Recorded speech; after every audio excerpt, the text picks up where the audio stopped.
Hello, I'm Julia Burrows, the Director of Public Health for Barnsley. I want to show you some slides to give you a more in-depth picture of what is happening in Barnsley with COVID-19, as I know many of you are understandably concerned about the high rates of infection in our borough, so I hope you find it useful. Slide 2.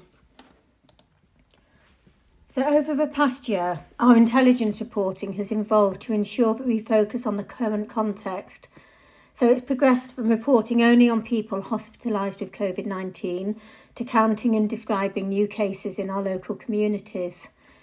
And we're now needing to consider the wider factors in our reporting, including the tests outlined in the government roadmap, which include the health impacts of COVID-19 and the effects of vaccine rollout.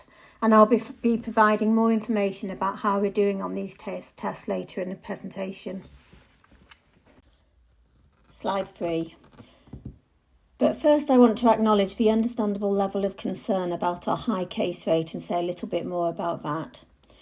Over the past week we have seen the highest rate in the country. And as you all know, Barnsley has experienced high rates of infection since the beginning of the pandemic.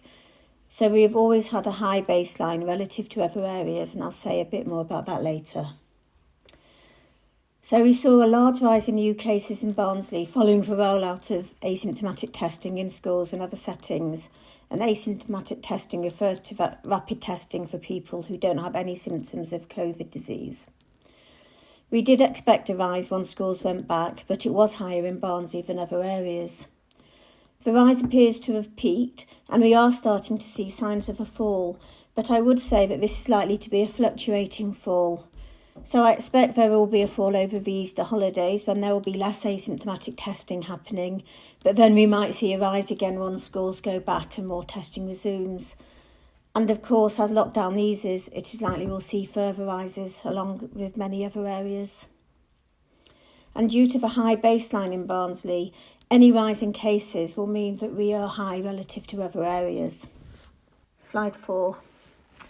So this slide shows a pattern of change, not the size of change, and it does identify a common pattern across South Yorkshire and Humber.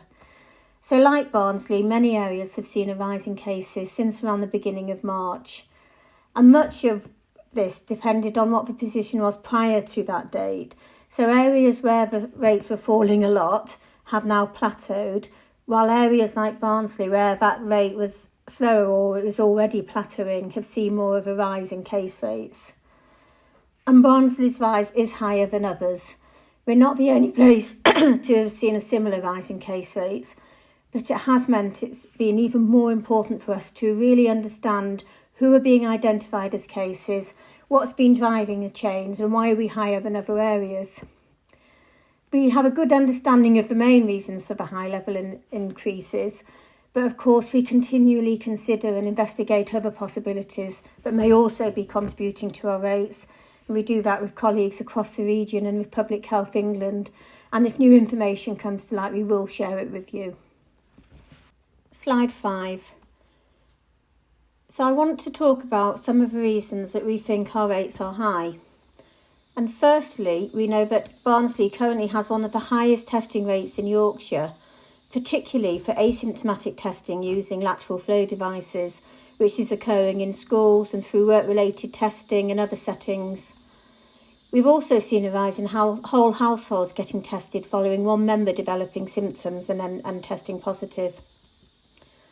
So the rise in lateral flow testing is shown in the graph on the bottom left of this slide, and the chart on the bottom right shows the rise in overall testing, particularly in secondary age school children.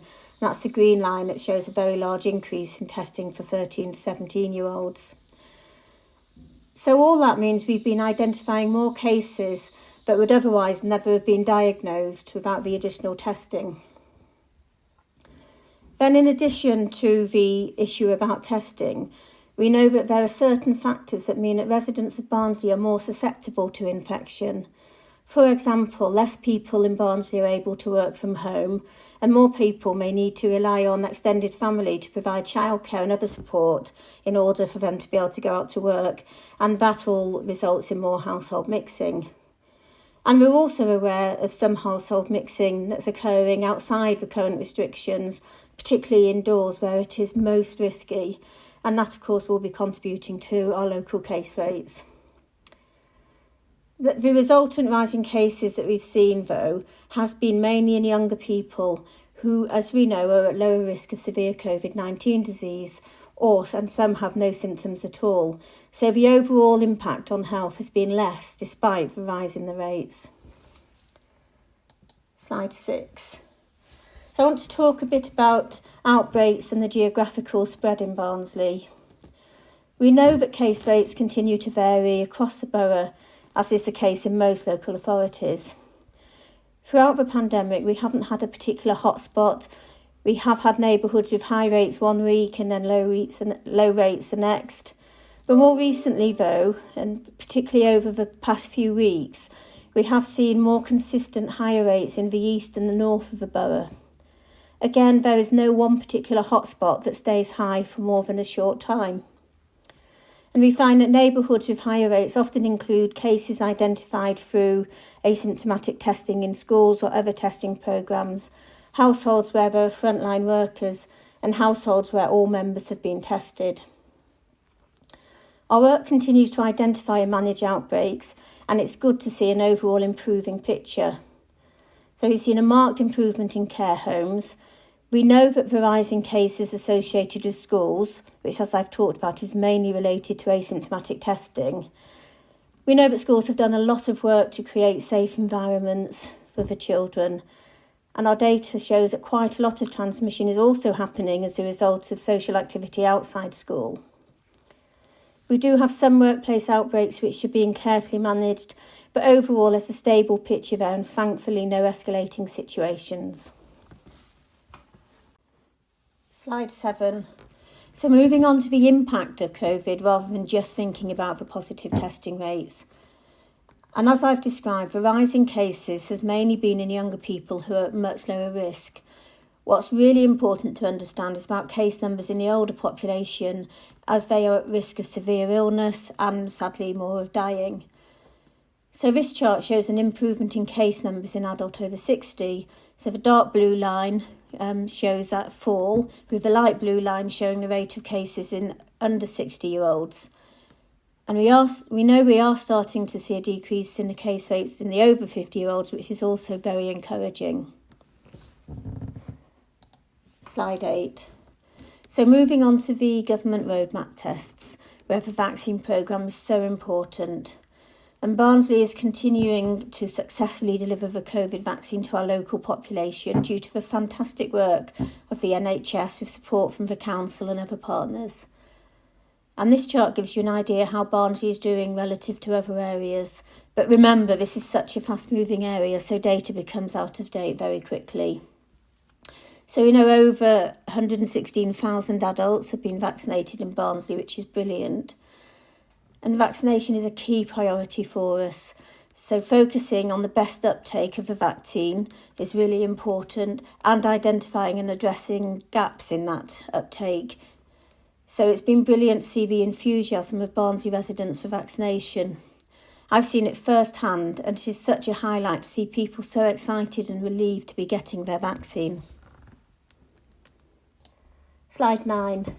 So another of the roadmap tests, and this is what's happening in hospitals, and it's really good to see a continuing improving picture there with an ongoing fall in the number of people in hospital and in care homes with COVID-19, and of course so many fewer people dying. So that is really, really encouraging.